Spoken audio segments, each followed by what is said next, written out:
Bismillahirrahmanirrahim. Welcome to the show. I'm your host Riaz Gul. Every Tuesday, 6 to 7 p.m., I do the legal live show where I take your phone calls and share the immigration law and human rights. If you have any question, you can call me on this number. But normally, I request to all of you, if you have any details matter or your matter is pending with the Home Office or the court, so we humbly request to you just send the email, let me have the paperwork, and then I will be in a better position to give advice. At the same time, I would like to thank to all of you who following us on our social media and appreciate our services for the community and appreciate the Venus TV's this opportunity. So before I start the phone calls, I would like to share the updates. The Home Office announced new updates about the immigration health surcharge fees. Nowadays, up to now, the Home Office charging the £400 per year per person for the IHS, which is called the immigration health surcharge. But the government announced from the 27th of October 2020, they increased the immigration health surcharge from the 400 to the 624 pounds. So let me put the example. Let's say if you're applying today for your spouse visa and you need to pay the Home Office fee and then you have to pay the IHS fees as well, which is approximately the 1,000 for 2.5 years. But from the 27th of October this year, the IHS immigration health charge fee will be around £1,560 per person. So if anybody is pending, applications due, so it's better they can make the application as soon as possible. But there is exemption for the people who they are doing for the nursing especially or the caring immigrations. They are exempt to pay the IHS fees, so they no need to worry about it. Because the government have the discount for all the people who they work for the NHS and especially for the caring industry nowadays in the COVID-19. And at the same time, the increase for the students dependent IHS and the student itself as well. So that is depend upon how long you're applying and they increase the fees for which is encoding the IHS. Now we are talking, there's a lot of opportunity for the people, when they make the applications and they can apply for the exemption for the Home Office and IHS in the base of if you unfortunately due to the IHS your circumstances change and you are facing the financial problems. So the IHS and the Home Office fees only applicable the people they are in a position to pay and they need to make the application for extension or the indefinite and the British passport. But the people who are applying for the extension under the human rights, they can apply for the exemption, including the IHS and the Home Office fee. So this is we need to be shared. Let us to take the phone calls. Hello. Hello. Hello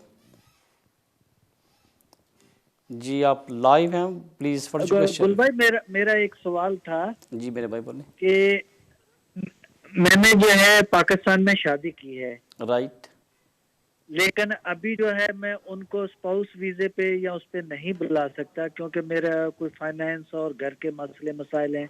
तो क्या मैं उससे पहले visit वीजे पे कोई 1-2 week के लिए या 1 मंथ के लिए बुला सकता हूँ? और क्या इसमें मुझे कोई सहूलत मिल सकती है? इजी होगा मेरे लिए अप्लाई करना विजिट वीजा उनका? या आपका स्टेटस क्या है इस वक्त जहाँ पे आपके पास वीज़ा कौन सा है? मेरे पास इंडेफिनिट लीव टू रिमेन। ठीक, आपकी कॉल का शुक्रिया मेरे भाई। पहली सवाल ये है कि जब आपकी वाइफ वीज़ा अप्लाई करेगी तो वो पूछेंगे कि आपका स्टेटस क्या है, तो सबसे पहले वो बताएगी कि मैं मैरिड हूँ। और जब ये पूछेंगे कि आपका स्पाउस का वेयर अबाउट क्या है, वो कहाँ पे रहता है, क्या उसकी इनकम है, क्या उसके तमाम सर्कमस्टांसेस हैं, तो ये तमाम चीज़ें उनको एप्लीकेशन में, इवन चीज़ें making application for visitor visa, तो उसको सारी एक्सप्लेन करनी पड़ेंगी। जब ये सारी चीज़ें बाहर आएंगी तो ये अगर ये लगता है इमिग्रेशन ऑफिसर को या इंटीग्रेशन ऑफिसर को कि यार इसके जो स्पाउस की इनकम पूरी नहीं हो रही या कोई ए या बी कोई और रीज़न है जिस वजह से ये विजिटर जा रही है, तो पॉसिबल है कि उसके माइंड में एक शक आएगा जिसको बोलते से कि वी आर नॉट श्योर कि whether you come back after the authorise times. तो विजिटर के लिए स्पेशल ऑन द बेस उस वक्त जब शादीशुदा हो और उसका स्पाउस यूके में हो, उनका सबसे पहले उनके माइंड में ये क्वेश्चन जाएगा कि ये आपको विजिटर क्यों कॉल कर रहा है, why not he is making the application और why not he sponsoring you as a dependent of the settle person. तो अगर तो आपके पास इस चीज़ का कोई आंसर है तो फेयर इनफ, लेकिन आइडियली इस तरह के सर्कमस्टांस में मैं मोस्टली ये तमाम दोस्तों को कहता हूँ कि ये अच्छी ऑप्शन नहीं होता। नंबर वन कि विजिटर एप्लीकेशन के रिफ्यूज़ होने के चांसेस ज़्यादा होते हैं, और ऑन टॉप ऑफ दैट जो आपके सर्कमस्टांसेस हैं ये एक इमिग्रेशन ऑफिसर को या जो केस वर्कर होगा उसको लीड करते हैं for the make the suspicion कि आपकी इंटेंशन क्या है। तो मेरी आपको सजेशन ये होगी कि अगर कोई इंतहाई कोई एक्सट्रीम रीज़न नहीं है कि आप उनको स्पॉन्सर नहीं कर सकते एज ए हस्बैंड, उनको विजिटर बुलाना चाहते हो तो पॉसिबल, अदरवाइज़ अगर उसमें कोई 10% भी ऐसी पोजीशन है कि आफ्टर 1 मंथ या 2-4 महीने डिले करने के बाद अप्लाई कर सकते हो, तो मेरी आपको स्ट्रॉन्गली एडवाइस होगी कि you should make only the application to sponsor her as dependent of the British citizen instead of the visitor applications. But again choice is your, लेकिन आइडियली वो एक एटलीस्ट ऑप्शन आपकी होनी चाहिए। आपकी कॉल का शुक्रिया, लेते हैं नेक्स्ट कॉल। जी फरमाइए। अस्सलाम वालेकुम गुल साहब। जी वालेकुम अस्सलाम जी। सर मैं ये पूछना है, अभी आपका प्रोग्राम सुन रहा था, बड़ा अच्छा प्रोग्राम सुना, उन्होंने बताया बहुत थैंक यू। IHS का कि हम लोग का जिनके पास डिस्कशन लीव है 7 ईयर बेस के ऊपर, उनका अगर फैमिली में जैसे हमारा बेटी काम करता है हॉस्पिटल में NHS में और तो हस्बैंड काम करता है इधर केयर का काम कर रहा है, तो अभी क्या उनको भी देना पड़ेगा या क्या बहुत बड़ा कर दिया है काम? नहीं थैंक यू। देखिए गवर्नमेंट ने जब कोविड-19 दिसंबर 19 में शुरू हुआ, अनफॉर्चुनेटली फैलते, लेकिन जो एक्सट्रीम यूके में हुई है उसकी लेयर आई थी वो थी आई थिंक 19 और 18 ऑफ मार्च दिस ईयर। उसके बाद गवर्नमेंट ने बहुत सारे रिलीफ दिए हैं, वो एम्प्लॉयर हों या आप एम्प्लॉय थे या सेल्फ एम्प्लॉय थे, लेकिन साथ ही साथ जो गवर्नमेंट का मेन फोकस था वो NHS के स्टाफ या जो केयरिंग के रिलेटेड हैं या जो भी जो फ्रंट लाइन वर्कर थे, इनके लिए उन्होंने एक रिलीफ निकाला है। उस रिलीफ में उन्होंने ये कहा कि जो लोग NHS या केयरिंग डिपार्टमेंट में काम करते हैं, अगर उनका वीज़ा ड्यू है या वो एक्सटेंशन अप्लाई करेंगे तो उनको उन्होंने, क्योंकि IHS अब देखा जाए तो इमिग्रेशन हेल्थ सरचार्ज हैं, जब आप वो फ़ीस पे करते हो तो वो डायरेक्टली या बाय इनडायरेक्ट तरीके से वो जाती NHS को है। अब अगर NHS का स्टाफ ही खुद पे करेगा तो उन्होंने उनको रिलीफ दिया है कि जो लोग इस फील्ड में काम करते हैं उनको होम ऑफिस की फ़ीस पे करनी पड़ेगी, बट उनको एग्जेप्ट कर दिया है टू पे द IHS फ़ीस। अगर आपके फैमिली मेम्बर या कोई आपने बोला कि आपकी बेटी शायद वो NHS से काम कर रही है, जब वो एप्लीकेशन करेगी तो वहाँ पे उसके पास राइट है कि वो लिखे और उसको कोड आएगा कि वो NHS का स्टाफ है, तो वो कोड जब उसमें डालेगी तो उसको फिर IHS पे करना नहीं पड़ेगा। लेकिन साथ ही साथ ये भी है कि जो लोग यहाँ पे ह्यूमन राइट्स के बेस पे हैं, जो 10 साल की कैटेगरी है, उनमें जब वो एक्सटेंशन अप्लाई कर रहे हैं, अगर ड्यू टू फाइनेंशियल अनफॉर्चुनेट उनके हालात ऐसे हो गए हैं कि वो फ़ीस पे नहीं कर सकते, तो वो होम ऑफिस को फ़ी वेवर एप्लीकेशन करेंगे, जिसको फ़ी एग्जेम्पशन भी कह सकते हैं, लेकिन जो वर्ड है फ़ी एप्लीकेशन का जो टाइटल है it's called the fee waiver applications.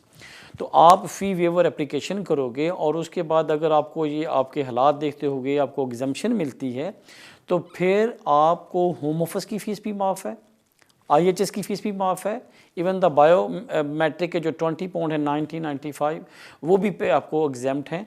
तो इसलिए डिपेंड करता है कि आपके सर्कमस्टांसेस क्या है। अगर आप इस पोजीशन में हों या अल्लाह ना करे को मसला बन जाए फाइनेंशली, तो आपके पास राइट है कि आप वीज़ा एक्सपायर होने से कम से कम 3 महीने पहले आप अप्लाई कर दें, क्योंकि उसकी जो प्रोसेस टाइम है वो तकरीबन 4 से 8 वीक है, और जब आपको बार कोड मिलता है तो वो सिर्फ 15 डेज़ के लिए वैलिड होता है। इसलिए पहले अगर अप्लाई करोगे तो आपको उसका फ़ायदा नहीं होना, और just before expire your leave just apply for 1 month 2 month to 3 month prior to expire your leave, वो आपके लिए ज़्यादा बेस्ट हो सकता है। आपकी कॉल का शुक्रिया, लेते हैं नेक्स्ट कॉल। जी फरमाइए। हेलो जी आप लाइव हैं, प्लीज़ टीवी बंद कर दें, आप सवाल पूछेंगे आपका जी। हेलो जी मेरे भाई आप फ़ोन पे सवाल करें, टीवी बंद कर दें। Hello hello. इस बारे ਤੇ ਨਾਲ ਗੱਲ ਕਰਨੀ ਹੈ। ਮੈਨੂੰ 16 ਸਾਲ ਹੋ ਕੇ 17ਵਾਂ ਲੱਗ ਗਿਆ। अच्छा जी। 16 ਸਾਲ ਹੋ ਕੇ 17ਵਾਂ ਲੱਗ ਗਿਆ। ਮੈਂ ਕੇਸ ਬਾਰੇ ਤੇ ਨਾਲ ਗੱਲ ਕਰਨੀ ਅੱਗੇ ਮੇਰਾ ਲੱਗਾ ਸੀ, ਉਹਨੂੰ ਕੁਛ ਨਹੀਂ ਕੀਤਾ। ਹਾਂ ਮੇਰੀ 74 ਸਾਲ ਦੀ ਉਮਰ ਹੋਈ ਆ, ਵੀ ਮੇਰੀ ਕਿੱਦਾਂ ਲੱਗ ਸਕਦਾ ਕਿ ਨਹੀਂ? ਠੀਕ ਆ। ਮਾਤਾ ਜੀ ਤੁਸੀਂ ਇੱਦਾਂ ਕਰੋ ਕਿ ਤੁਸੀਂ ਨਾ ਬੈਸਟ ਇਹ ਆ ਕਿ ਕਿਉਂਕਿ ਤੁਸੀਂ ਦੱਸਿਆ ਕਿ ਤੁਹਾਨੂੰ 16 ਸਾਲ ਹੋ ਗਏ ਆ ਬਾਈ ਲੋ। ਓਕੇ ਮੈਂ ਨਾ ਹੁਣ ਤੁਹਾਨੂੰ ਐਡਵਾइस कर रहा, ਤੁਸੀਂ टीवी ਤੇ सुनो प्लीज़।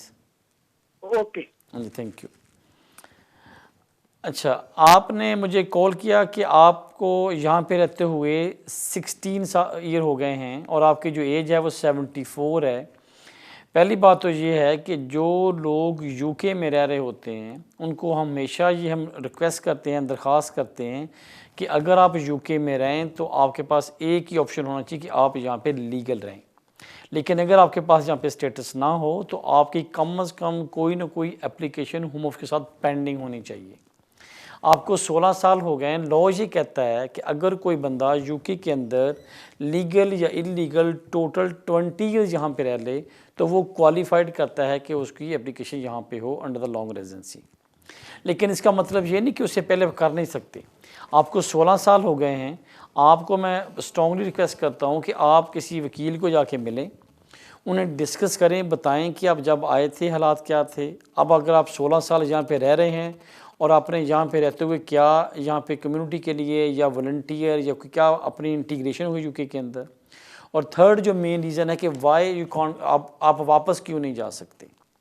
ये तीन चीज़ें कि आप यहाँ पे आए और रहते हुए क्या किया और वापस ना जाने के जो रीज़न्स हैं ये किसी सोलिसिटर के साथ डिस्कस करें ताकि वो आपको डॉक्यूमेंट्स देते हुए आपकी एप्लीकेशन करें। किसी भी सूरत में हो तो यहाँ पे विद इन अ कंट्री आपको अपने स्टेटस को रेगुलेट करने के लिए पूरी कोशिश करनी चाहिए। और मेरे ख्याल में आई डू अंडरस्टैंड कि आपको 20 साल नहीं हुए, आप अंडर द जो एक पैराग्राफ आता है या proper under the immigration rules आते हैं उसमें फॉलो नहीं भी करते, लेकिन फिर भी आपके यहाँ पे 16 साल से काफ़ी स्ट्रॉन्ग टाइज हो गई हैं, आपके राइट्स बनते हैं कि आप अपनी ह्यूमन राइट्स की एप्लीकेशन करें। अगर आप एप्लीकेशन करेंगे तो फिर होम ऑफिस में कोई डिसीजन लेगा, क्योंकि आप 16 साल से जहाँ बैठे हैं यहाँ पे एप्लीकेशन कोई की नहीं तो फिर कोई डिसीजन नहीं आएगा। तो मेरी आपसे बड़ी काइंड रिक्वेस्ट है मैडम कि आप प्लीज़ किसी सोलिसिटर को जाके मिलें और अपने जो पेपर वर्क दिखाएँ और उनके साथ ऑप्शन डिस्कस करें कि कौन सी ऑप्शन आपके लिए बेस्ट हो सकती है। आपकी कॉल का शुक्रिया लेते हैं। नेक्स्ट कॉल जी फरमाइए। हेलो। हेलो जी फरमाइए सर। सर आप लाइव हैं, व्हाट्स योर क्वेश्चन? अच्छा जी पूरी मेरे भाई हेलो, आप अस्सलाम लाइव वालेकुम। हैं, सवाल पूछिए जी। जी अस्सलाम वालेकुम भाई। वालेकुम अस्सलाम सर। जी सर मेरा सवाल ये है कि मैं यहाँ पे मेरे पास रिफ्यूजी स्टेटस है और मैं अपने वालिद साहब को यहाँ पे बुलाना चाहता हूँ। तो विजिट वीजे या टूरिस्ट वीजे पे उनके साथ कौन से डॉक्यूमेंट चाहिए होंगे और मैं अपना मेंशन करूँ या उसके लिए स्पॉन्सर करूँ, प्लीज इसके बारे में आप थोड़ा सा एक्सप्लेन कर दें। ठीक।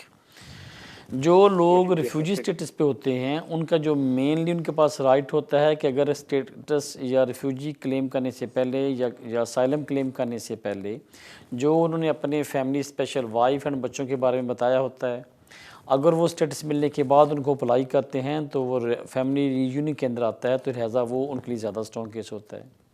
या अगर आपके पास रिफ्यूजी स्टेटस है उसके बाद आपने शादी भी कर ली तो अपने स्पॉन्सर को बुला सकते हो।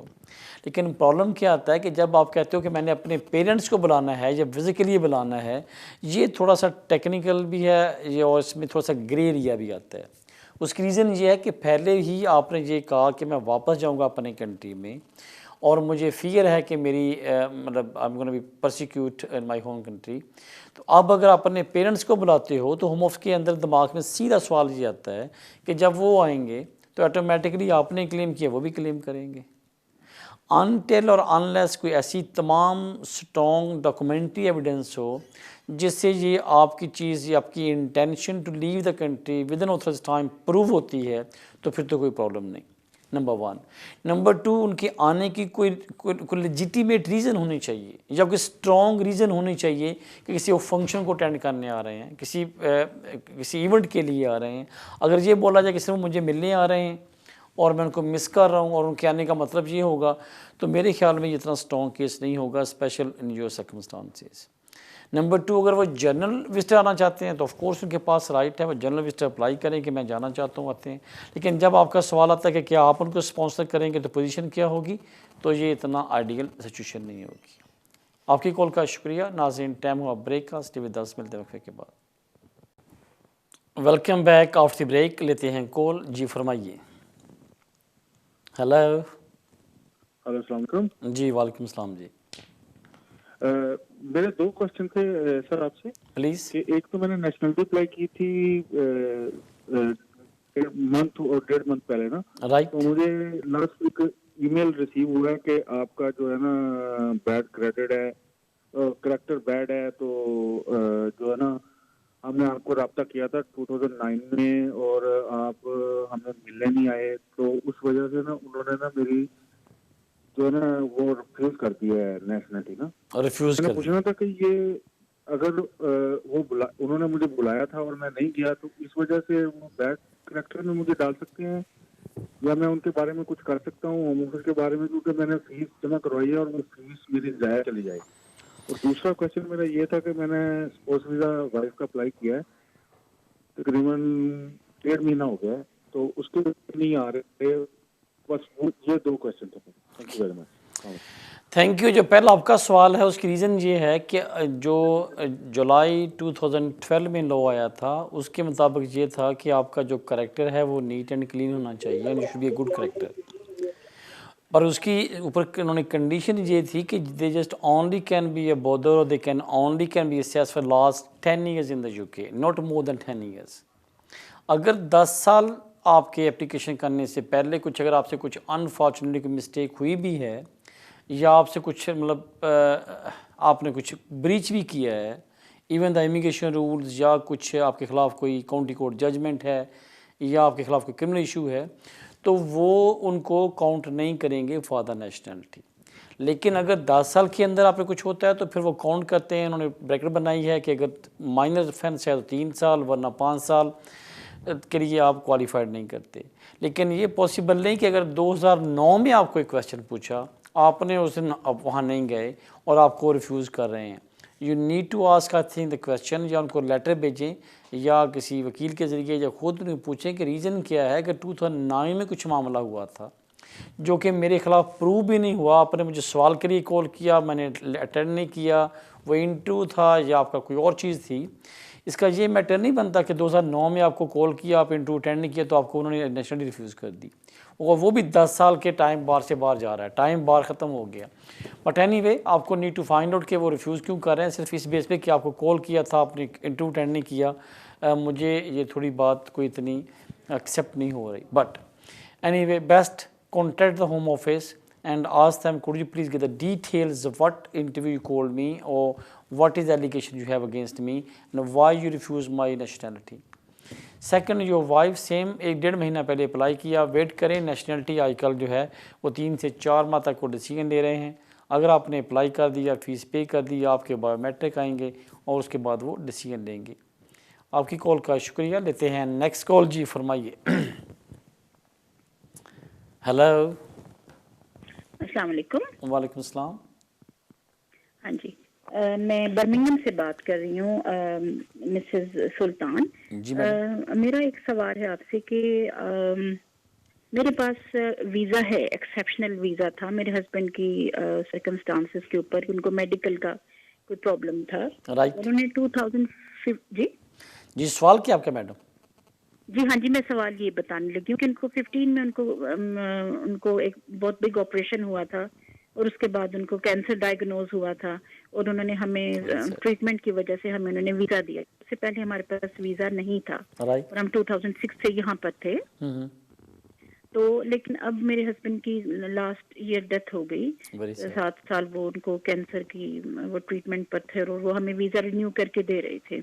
लेकिन अब मेरे पास वीज़ा, मेरे हस्बैंड के पास वीज़ा नेक्स्ट ईयर दिसंबर तक है। लेकिन अब मसला ये है कि मेरे पास वीजा तो है लेकिन 1 साल के लिए वैलिड है। लेकिन मुझे अभी किसी ने ये मशवरा दिया है, क्योंकि मैं अब यहाँ पर अपनी बहन के साथ रहती हूँ और वो लोग इटली से शिफ्ट हुए यहाँ पर इंग्लैंड में, और मुझे किसी ने ये मशवरा दिया है कि मुझे पहले सवाल पूछिए, मशवरे को छोड़ते हैं, अब मैं बताता हूँ जी। अब मुझे बताएं कि जो आपको वीज़ा मिला था फर्स्ट, वो आपको साल का मिला था या 2.5 साल का मिला था? जो पहला वीजा मिला था वो 1 साल का था, फिर बाद में 2 दफा 2.5 साल के मिले थे। Okay, thank you. देखिए, आपको जो वीज़ा मिला है वो आपको under the human rights under the 10 years category में वीज़ा मिला है।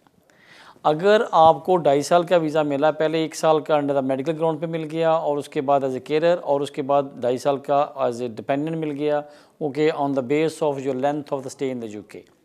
अब आपको 2 एक्सटेंशन हो चुकी हैं।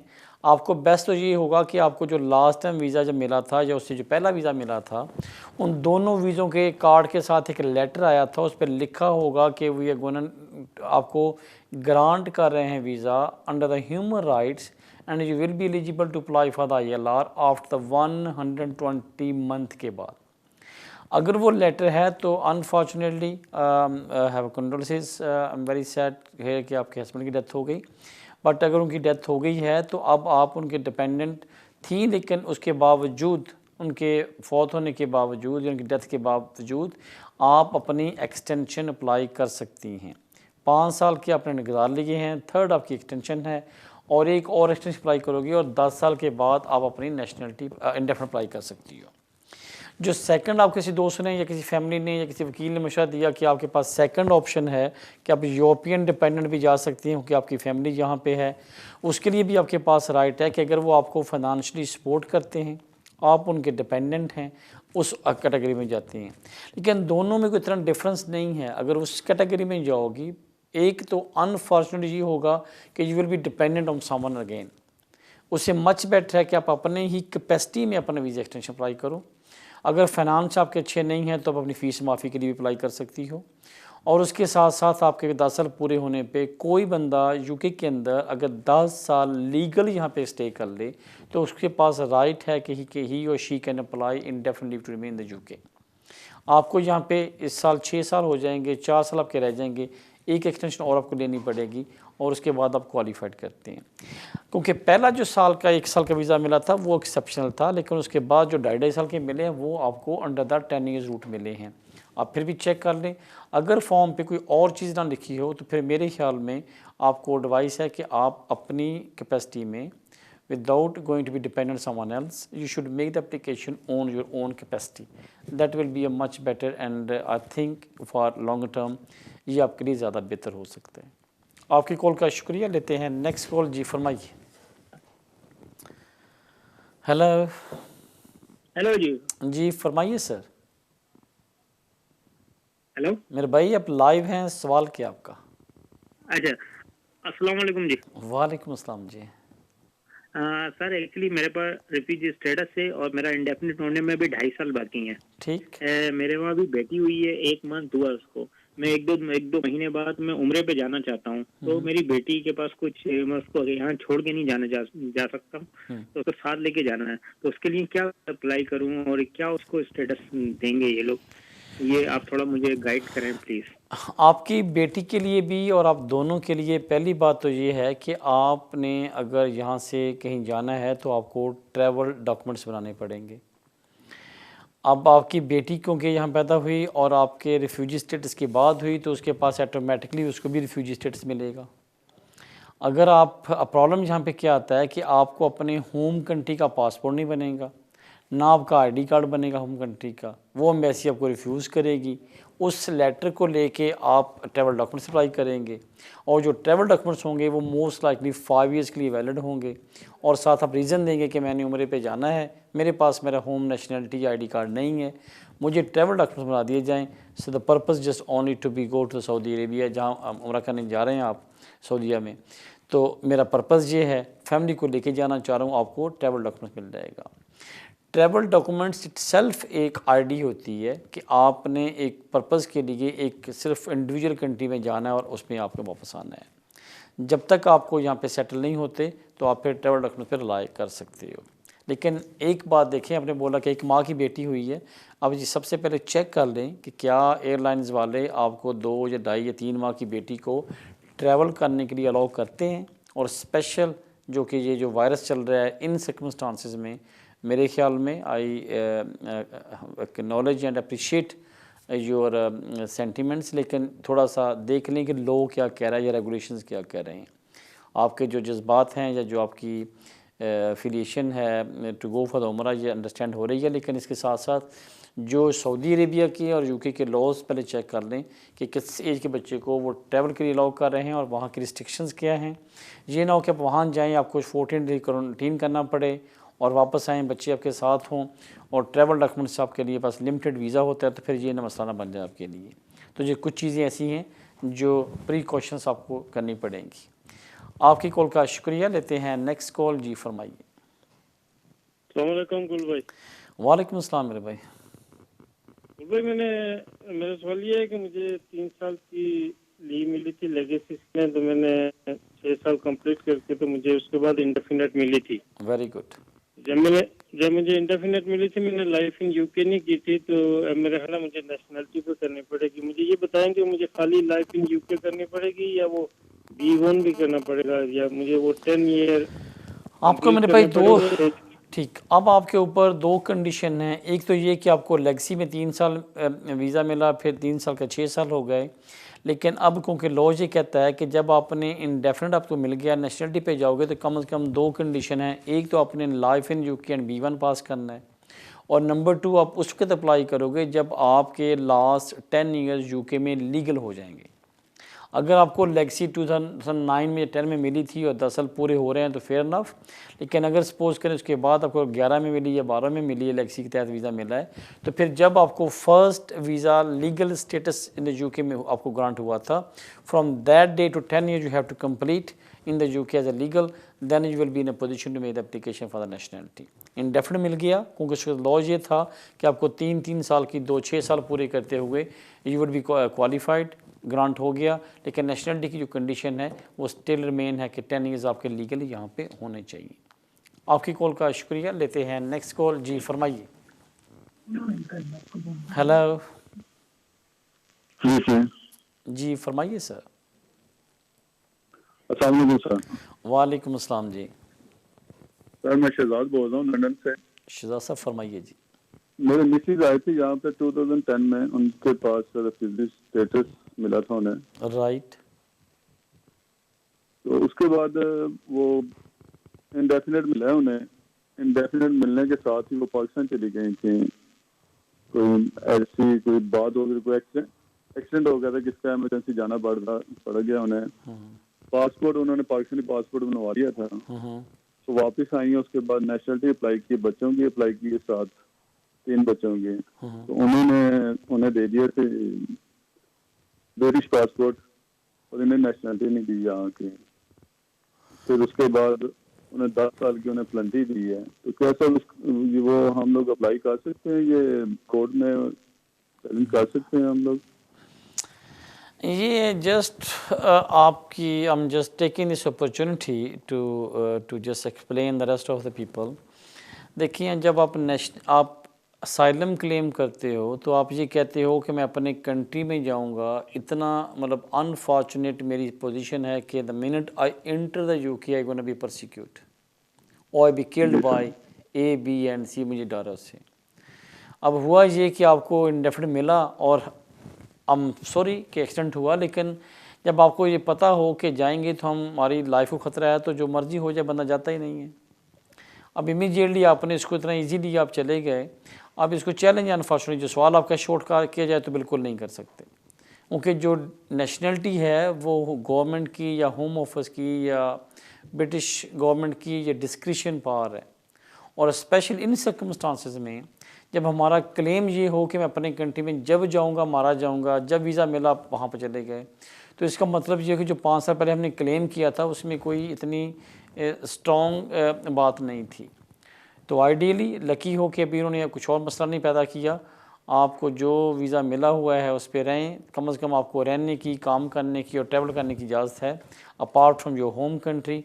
अगर उसमें दोबारा फिर जाओगे फिर इशू ये आएगा।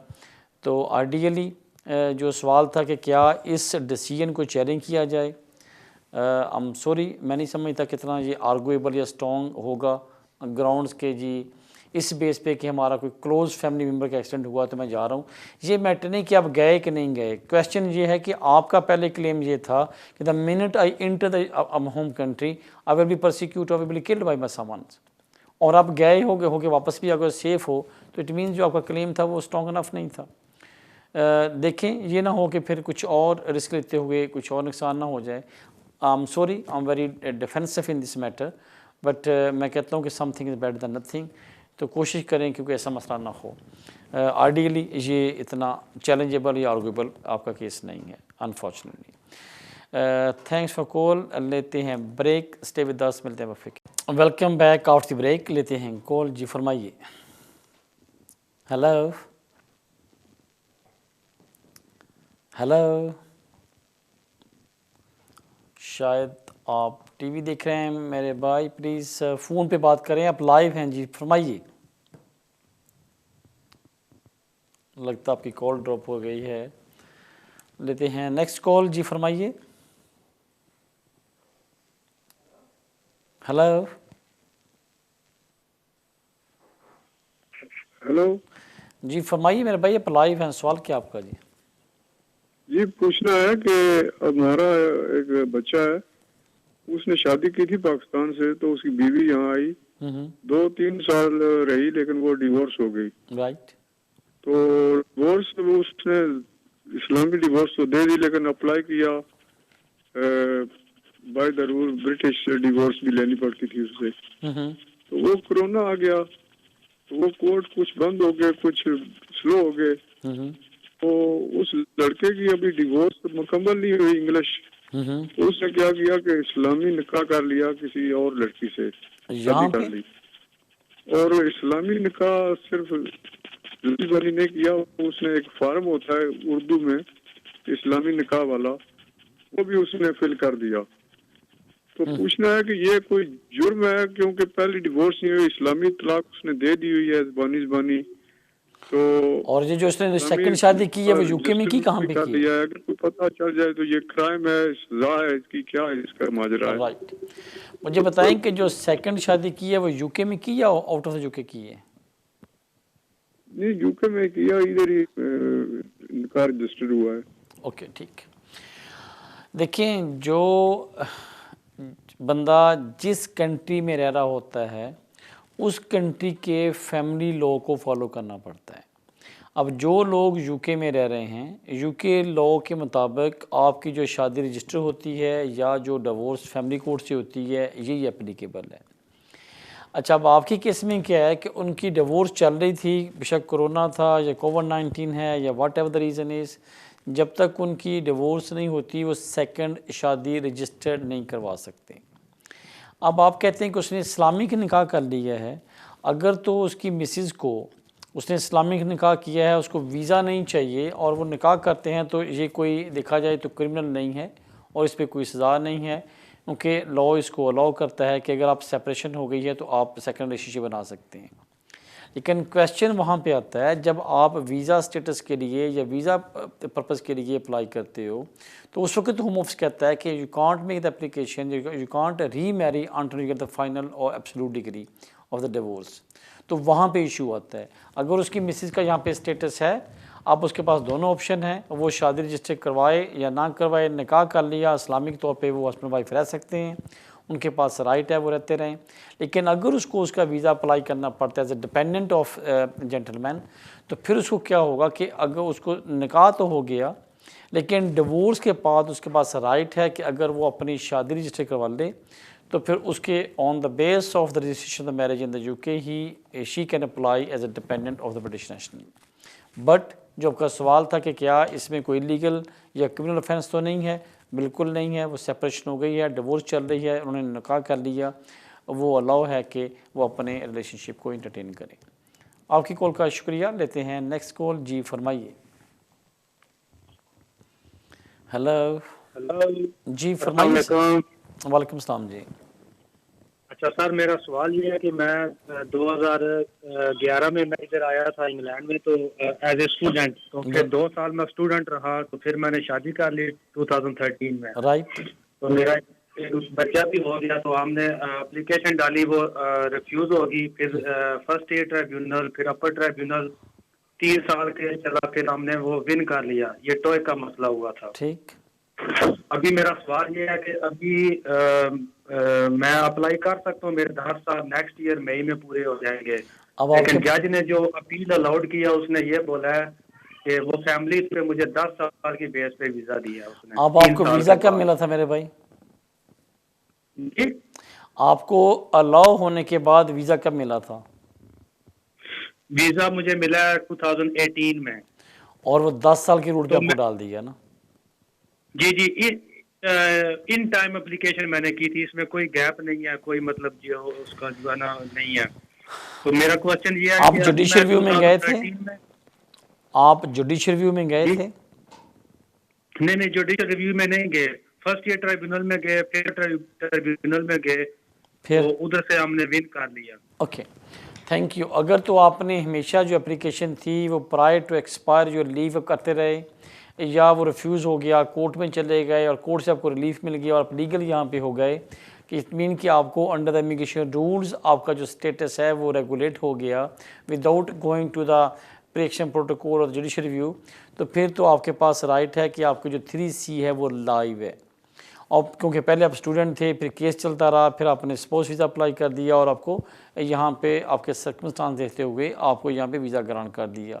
अगर तो आपका 14 डेज से ज़्यादा गैप नहीं है और आपको अपील अलाउ हो गई थी, 3C आपकी लाइव थी, तो 10 साल पूरे करते हुए आप you would be qualified to be apply for the indefinite and then British passport.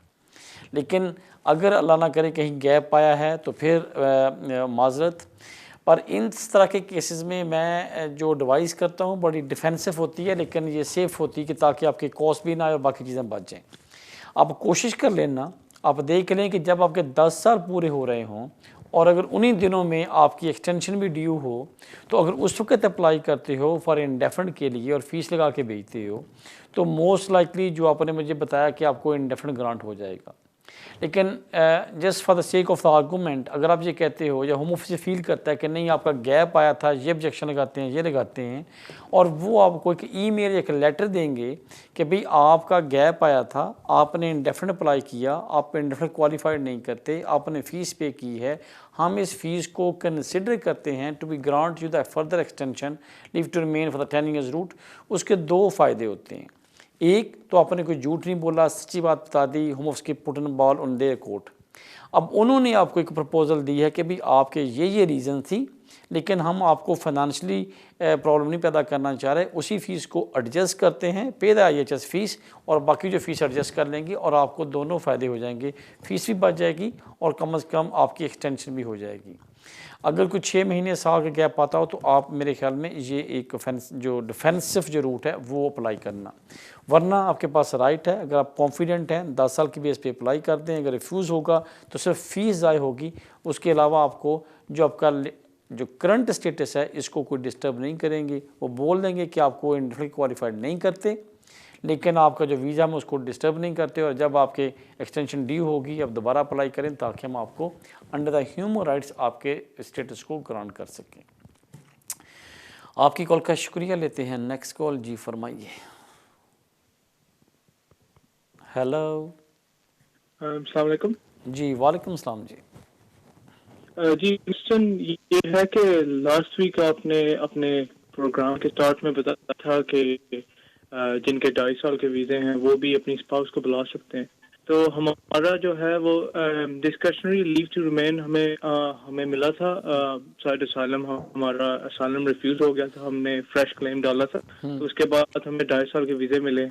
तो ये पूछना था, हमारी 2 एक्सटेंशंस हो गई हैं, तो हम अपनी स्पाउस को बुला सकते हैं या फिर इंडेफिनिट के लिए वेट करना पड़ेगा? देखें, फैमिली रूट के अंदर ये कहा जा रहा है कि जिनके पास ब्रिटिश नेशनलिटी हो, जिनके पास इंडेफिनिट लीव टू रिमेन हो, या जिनके पास सेटलमेंट वीज़ा हो अंडर द यूरोपियन लॉ, ये तीनों कैटेगरीज में आपके पास राइट है कि आप अपने स्पाउस को स्पॉन्सर कर सकते हैं। लेकिन जो अगर नेक्स्ट प्रोविज़न आती है वो ये कहती है कि अगर आपके पास रिफ्यूजी स्टेटस हो या आपके पास यहाँ पे स्टेटस हो इन the UK under the humanitarian grounds जो कि ह्यूमन राइट्स है, और फिर भी आप अपने स्पाउस को बुला सकते हो। बट इन दोनों कैटेगरीज में सेम कंडीशंस आएंगी जो कि आपके एक सेटल पर्सन के लिए। मसलन आपको इनकम शो करनी पड़ेगी, आपका रिलेशनशिप शो करना पड़ेगा, मैरिज सर्टिफिकेट देना पड़ेगा, उसके पास इंग्लिश होनी चाहिए। वो तमाम जो रिक्वायरमेंट्स जो as a dependent of the British national या the dependent of the ILR apply की जाती हैं, वो तमाम रिक्वायरमेंट्स इस पर भी अप्लाई होती हैं। आपके पास राइट है कि आप अप्लाई कर सकें अपने स्पाउस का। सिर्फ एक ऐसी कैटेगरी है अनफॉर्चुनेटली जिसके लिए बड़ा कैटेगरिकली कहा जा रहा है कि वो नहीं अप्लाई कर सकते। वो कौन सी है? अगर आप ख़ुद यूरोपियन डिपेंडेंट हैं और आप अपने डिपेंडेंट को उस कैटेगरी में अनफॉर्चुनेटली स्पॉन्सर नहीं कर सकते एज ए स्पाउस। मसलन जस्ट फॉर एग्जांपल कि अगर किसी का फादर यूरोपियन नेशनल है, एक कॉलर ने सवाल पूछा 2-3 महीने पहले, मेन जो साहब हैं वो यूरोपियन नेशनल हैं, उनकी मिसेज और उनके बच्चे जो हैं वो उनके यूरोपियन डिपेंडेंट यूके में रह रहे हैं, बच्चे की एज 22 साल 24 साल हो गई है। अब अगर वो शादी करता है तो उसके पास क्या पोजीशन है कि whether he is in a position to be sponsor his wife to come as a European dependent which is unfortunate, क्योंकि वो खुद अभी डिपेंडेंट है ऑफ द फादर जो कि यूरोपियन नेशनल है। एक वो कैटेगरी के अलावा ऑलमोस्ट जो लोग यहाँ पे हों वो बेशक स्टूडेंट्स हों वो अपने स्पाउस को बुला सकते हैं। अगर Tier 1 पे हैं आप वर्क परमिट बिजनेस वीज़े पे, आप अपने इंडिपेंडेंट को बुला सकते हो। अगर वर्क परमिट पे हैं तो तब अपने इंडिपेंडेंट को बुला सकते हो। अगर सेटल्ड हैं तब बुला सकते हो। रिफ्यूजी हो तब स्टेटस पे हो तब बुला सकते हो। तो तमाम ये लोग बुला सकते हैं उस एक कैटेगरी जो मैंने बात की है। उसके अलावा मोस्ट लाइकली जो ऑप्शंस हैं उनके पास राइट है कि they can sponsor their family. आपकी कॉल का शुक्रिया लेते हैं। नेक्स्ट कॉल जी फरमाइए सर। हेलो सर, टीवी बंद, फ़ोन पे बात। हेलो, मुझे लगता है कि शायद ये दोस्त जो हैं ये टीवी बात करने। Hello sir. Hello sir, TV बंद कर दें, फ़ोन पे बात करें मेरे भाई। जी सवाल क्या आपका सर? मेरा सवाल ये है कि मेरे पास इंडेफिनेट है, राइट, तो मुझे अभी रेड पासपोर्ट मतलब कि अभी ब्लू हो जाएगा, तो उसके लिए मुझे क्या लाइफ ऑफ यूके करना पड़ेगा? मैं पुराने रूल के तहत लाइक जब मैं किया था डेफिनेट तो मैंने फिर इंग्लिश कोर्स किया था, सिटीजनशिप कोर्स। ठीक, जो बंदा यूके में रह रहा है जब वो नेशनलिटी अप्लाई करेगा इन एनी कैपेसिटी, उसकी क्वालिफिकेशन क्या है, उसकी डिग्री क्या है, एज़ फार एज़ उसको जब भी नेशनलिटी अप्लाई करेगा उसको life in UK and B1 पास करना होगा। लाइफ इन यूके मस्ट है, B1 के ऊपर एग्जाम्पशन है। लेट से अगर आपकी यहाँ से डिग्री की है तो आपको B1 एग्जाम्प्ट है, या आप ये नहीं कह सकते कि मुझे इंडेफिनिट मिला था उस वक्त रिक्वायर्ड नहीं था, बट नेशनलिटी के टाइम आपको ये दोनों कोर्स करने पड़ते हैं एज़ फार एज़ आपकी डिग्री और या कोई और चीज़ ना हो। अदरवाइज़ आपको ये दोनों कोर्स पास करोगे देन आप नेशनलिटी करोगे। और दूसरी कंडीशन आपके ऊपर ये है कि आपने यूके में रहते हुए लास्ट 10 ईयर्स अगर आप कम रह रहे हैं, या अगर आपको स्पाउस वीज़े पे आए थे 5 साल के बाद इंडेफिनिट मिल गया तो और बात, वरना अगर आप if you live in the UK more than 10 years and you need to establish in last 10 years you never breach the law and you have no any CCG against you, तो फिर आप अप्लाई कर सकते हैं। लिहाजा आपका character neat and clean होना चाहिए। आपकी कॉल का शुक्रिया लेते हैं। नेक्स्ट कॉल जी फरमाइए। हेलो हेलो, मुझे लगता है कि आज सारे दो। Hello sir. वालेकुम अस्सलाम सर जी, मेरे 2 क्वेश्चन है। जल्दी करें, टाइम शॉर्ट है, प्लीज क्विक क्वेश्चन। 2 क्वेश्चन है मेरे पास कि मेरे लाइसेंस पे पॉइंट लगे हुए थे 3, ठीक, तो मैंने न्यूट्रलाइजेशन के लिए अप्लाई कर दिया, तो आया कि मेरा वीज़ा होगा या नहीं। और दूसरा ये कि मुझे अप्लाई किए तकरीबन 1 साल होने वाला, मैं नवंबर में अप्लाई किया। आपने उनको इन्फॉर्म किया था कि मेरे पॉइंट लगे हैं? इससे क्या रीज़न हो सकता है? आपने उनको इन्फॉर्म किया था कि मेरे पॉइंट लगे हैं? मैंने सोचा शायद रियाज भाई बोल रहे हैं। मेरे भाई मैं रियाज बात कर रहा हूँ। सवाल ये था कि आपने जब फिल किया था फॉर्म तो बोला था कि मेरे पॉइंट लगे हुए हैं। नहीं, हाँ मैंने उनको बोला है, बिल्कुल मैं लिखा है। ठीक, देखिए आपकी कॉल का शुक्रिया मेरे भाई। दोनों सवाल सेम आंसर बनता है। होता यह है कि जब आप नेशनलिटी अप्लाई करते हो तो उस पर सेम कंडीशन कि आपके 10 साल में कभी आपने कोई लॉ ब्रीच ना किया हो और स्पेशल आपके खिलाफ कोई criminal conviction, county court judgement, even road traffic offence नहीं होना चाहिए। और इंक्लूडिंग लिखा होता है कि रोड ट्रैफिक पेनल्टी पॉइंट्स, अगर आपको 3 पॉइंट्स लगे हों तो कम से कम जब आपको पॉइंट्स लगे थे उससे 3 साल उसको बार होता है और 1 साल के बाद वो वेव होते हैं, तो कम से कम 4 साल आपको वेट करना चाहिए था। आप चेक कर लें, अगर आपका लाइसेंस से क्लियर हो गए थे तो तब अप्लाई करना चाहिए था, लेकिन अगर आपने पहले अप्लाई कर दिया और तभी शायद वो आपका वेट होल्ड पे रखी हुई एप्लीकेशन, वरना अदरवाइज नेशनलिटी की एप्लीकेशन 4 से 8 वीक में डिसाइड हो रही है। आपके केस में क्या हुआ है, आपने पहले अप्लाई कर दी, अच्छी बात है कि अगर होल्ड में पड़ी रहे, और जब आप देखें कि अगर आपके 4 साल पूरे हो गए हैं तो फिर उनको पुश करें, वरना खामोशी इख्तियार करें। क्योंकि आपने अच्छा बात की कि आपने को हाइड नहीं किया, एक्सप्लेन कर दिया, डिस्क्लोज़ कर दिया, no the ball is in their court whether they accept और नॉट। अगर एक्सेप्ट नहीं भी करेंगे तो कम से कम आपके ऊपर कोई इल्ज़ाम या आपके ऊपर कोई डिसेप्शन का केस नहीं आएगा कि आपने हमें इन्फॉर्म नहीं किया। आपने इन्फॉर्म कर दिया, वेदर यू क्वालिफाइड और नॉट, कम से कम एक अच्छा ये डिसीजन आपका था। अब आप वेट करें, जो डिसीजन है उसके बाद अपना एक्शन लेना। आपकी कॉल का शुक्रिया नाज़रीन, मेरा और आपका साथ यहाँ तक जिन्होंने कॉल किया उनका शुक्रिया। लेकिन बस एक बताता चलूँ शॉर्टली कि IHS जो इमिग्रेशन हेल्थ सरचार्ज फ़ीस है वो 400 पर पर्सन पर ईयर से बढ़ के 624 हो गई है। जो लोग स्पाउस वीज़ा अप्लाई करेंगे from the 27 October this year, उनको अब बजाय 1000 देने के उनको कम से कम 1560 पाउंड पे करने पड़ेंगे 2.5 साल का वीज़ा एक्सटेंड करने के लिए, अनटिल और अनलेस वो एग्जेम्प्ट हों कि वो NHS के स्टाफ हैं, केरल स्टाफ हैं या की फ्रंट स्टाफ के काम कर रहे हैं या कोई और रीज़न। अदरवाइज़ जो लाइबल होंगे उनकी फ़ीस इंक्रीज़ हो रही है फ्रॉम द 27 अक्टूबर। मुझे इजाज़त।